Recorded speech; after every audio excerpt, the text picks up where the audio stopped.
Assalamualaikum Assalamualaikum warahmatullahi wabarakatuh. Bismillah, alhamdulillah, la hawla wa la quwwata illa billah.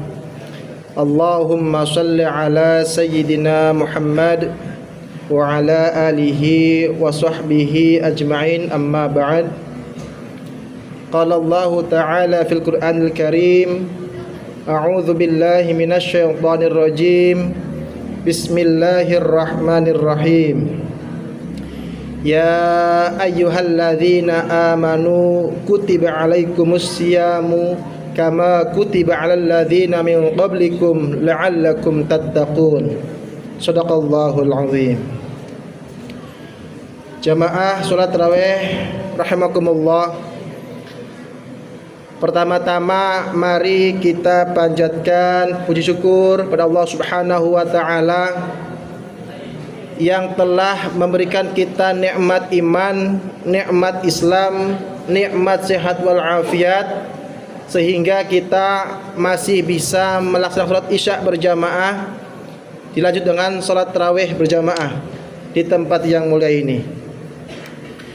Salawat dan salam mari kita sanjungkan kepada Nabi Muhammad sallallahu alaihi wasallam, untuk pada para keluarganya, para sahabatnya, dan mudah-mudahan kita semuanya dapat syafaat beliau di hari kiamat nanti. Amin ya rabbal alamin. Jamaah salat tarawih rahimakumullah.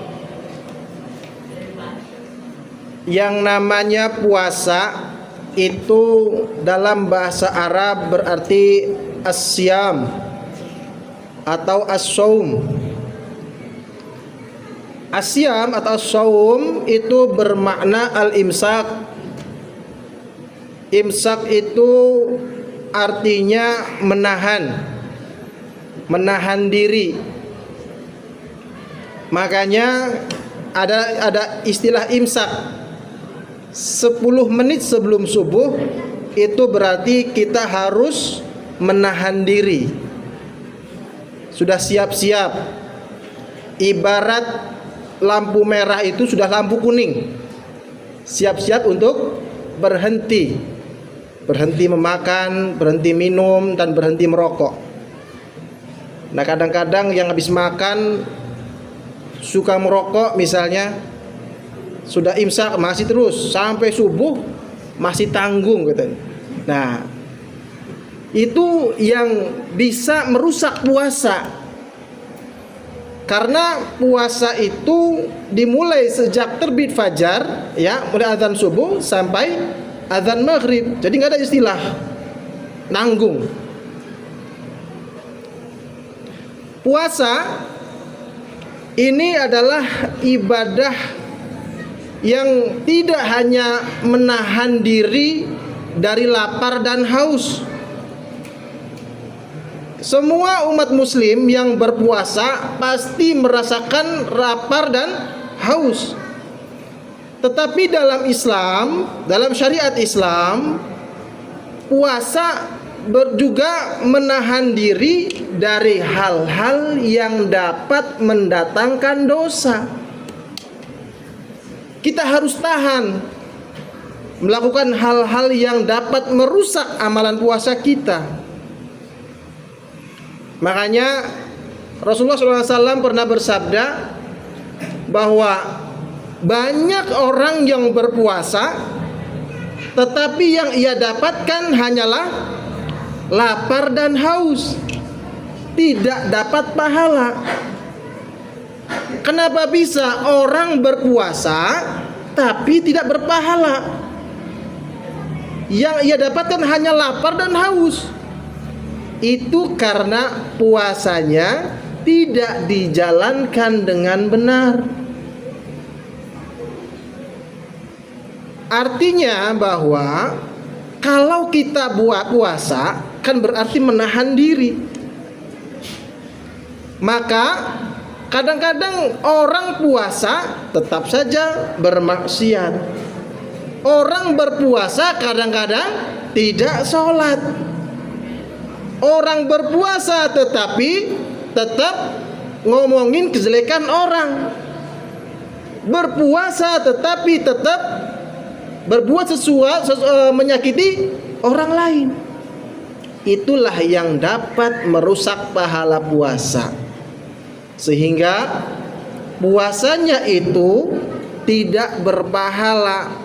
Yang ia dapatkan adalah hanya lapar dan haus. Oleh karena itu, kita yang berpuasa harus bisa selain menjaga lapar dan haus, juga harus bisa menjaga lisan kita, menjaga sholat kita, menjaga perbuatan kita, dan juga menjaga hal-hal yang dilarang oleh Allah Subhanahu wa taala. Kita harus perbanyak ucapan-ucapan yang baik seperti baca Al-Qur'an, berzikir dan sebagainya. Insya Allah puasa kita akan diterima di sisi Allah Subhanahu wa taala. Jamaah tarawih rahimakumullah. Di dalam ayat surah Al-Baqarah ayat 183 yang saya bacakan tadi, ya ayyuhalladzina amanu. Ini redaksi Al-Qur'an Allah sangat indah. Ada kata ya, wahai. Ya ayyuhalladzina amanu, wahai orang-orang yang beriman. Penggunaan kata ya dalam balaghah itu menunjukkan kemuliaan. Ini seruan bagi orang-orang yang beriman saja. Yang tidak merasa beriman maka tidak wajib. Nah, kutiba alaikumussyam. Kutiba itu telah diwajibkan. Kata dasarnya kataba, menulis, kutiba ditulis. Dalam literatur Arab, kutiba yang namanya ditulis itu berarti diresmikan, ditetapkan. Ada ikatan di situ. Ketika ada ikatan alladzina amanu, orang yang beriman, kutiba alaikumussyam, maka dia harus berpuasa. Orang yang merasa beriman, orang yang beriman maka dia harus berpuasa. Kalau ada orang yang tidak berpuasa, berarti dia tidak beriman. Makanya puasa ini masuk ke dalam rukun Islam yang keempat, wajib hukumnya. Kita harus berpuasa. Kama kutiba 'alal ladzina min qablikum la'allakum tattaqun. Ternyata puasa ini tidak hanya disyariatkan kepada umatnya Nabi Muhammad, tetapi puasa ini juga disyariatkan pada umat-umat sebelum kita, sebelum umat Islam, nabi-nabi sebelumnya. Nah, makanya tidak ada alasan ketika tidak ada uzur syar'i, halangan yang dibolehkan untuk tidak berpuasa, maka hukumnya haram kalau kita meninggalkan puasa. Uzur syar'i itu misalnya dalam ayat Al-Qur'an kita dalam keadaan sakit, boleh kita tidak berpuasa kalau kita sakit, karena kata dokter harus minum obat, boleh tidak berpuasa. Tetapi dia wajib mengganti puasanya selama hari yang dia tinggalkan. Kalau sakit 3 hari karena minum obat, maka dia wajib mengganti puasanya 3 hari setelah lebaran. Bebas, tidak berurutan, gak apa-apa. Atau dalam perjalanan jauh, kalau kita dalam perjalanan jauh dan itu kita merasa lelah, kehausan daripada pingsan, boleh tidak berpuasa. Tapi dia wajib menggantinya setelah lebaran. Kemudian ada juga orang yang boleh tidak berpuasa, misalnya seperti orang yang hamil, orang menyusui yang dikhawatirkan terjadi gangguan pada janinnya, pada bayinya, maka boleh tidak berpuasa, tetapi dia wajib menggantinya setelah lebaran. Dan kalau dia takut pada dirinya dan anaknya, maka dia double. Bayar fidyah iya, qadha puasa juga iya. Kemudian ada juga orang yang berat menjalankan puasa. Artinya bahwa misalnya orang yang sudah tua renta, yang sama sekali tidak mampu berpuasa, maka dia boleh tidak berpuasa. Apa gantinya? Fidyatun tu'amu miskin. Berarti membayar fidyah. Kalau ada orang tua kita yang umurnya sudah 100 tahun misalnya, sudah lemah, tidak mampu berpuasa, maka kita sebagai anaknya wajib membayarkan fidyah untuknya. Apa bayar fidyah itu? Fidyah itu adalah memberi makan orang-orang miskin.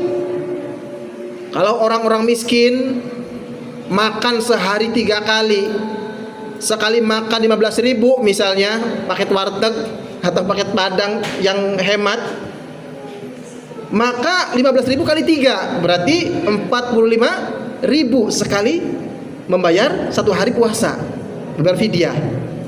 Jadi 1 hari itu kalau hitungan di Ciputat dan sekitarnya mungkin masih murah gitu ya, bisa 45.000 ya per harinya. Kalau orang tua kita yang tua renta itu selama sebulan tidak puasa, ya maka kita harus bayarkan 45.000 kali 30 hari berapa. Kemudian lalu bagaimana ketika orang tua kita dan kita termasuk orang yang tidak mampu, kategori miskin misalnya, tidak mampu, orang buat makan saja kita mendadak nyari, maka para ulama menyepakati bahwa itu dianggap utang. Kali-kali mungkin suatu hari nanti anaknya itu tiba-tiba dapat gusuran tol misalnya dan sebagainya, itu maka wajib dibayarkan fidyahnya. Dapat rezeki yang tidak sangka-sangka ya, misalnya, maka wajib tuh dibayarkan. Tetapi ketika sampai meninggal orang tuanya tidak terbayarkan fidyahnya, maka dianjurkan untuk perbanyak istighfar.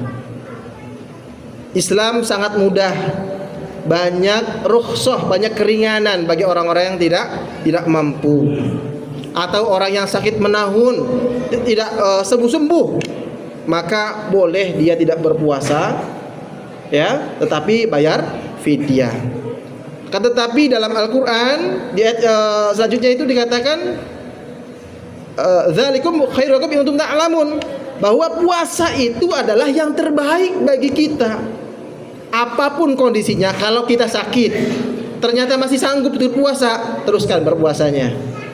Kita lagi mudik perjalanan jauh, capek, kita masih kuat, lanjutkan puasanya. Itu yang terbaik dalam Al-Qur'an. Karena puasa itu menyehatkan. Kata Nabi, tasumut tasihu. Berpuasalah kamu, maka kamu akan sehat. Ya, dalam penelitian di Jepang itu namanya riset autopagi, bahwa ketika 8 jam perut kita kosong, maka lambung itu akan menggerus makanan dalam dinding lambung itu, sehingga bersihlah kotoran-kotoran di lambung kita itu. Itu riset di Jepang, namanya riset autopagi. Jadi orang puasa itu sehat, menyehatkan. Maka kita sebagai seorang yang beriman, mari perbanyak zikir, perbanyak baca Quran dalam rangka menjalankan ibadah puasa, supaya puasa kita ini diterima di sisi Allah Subhanahu wa taala.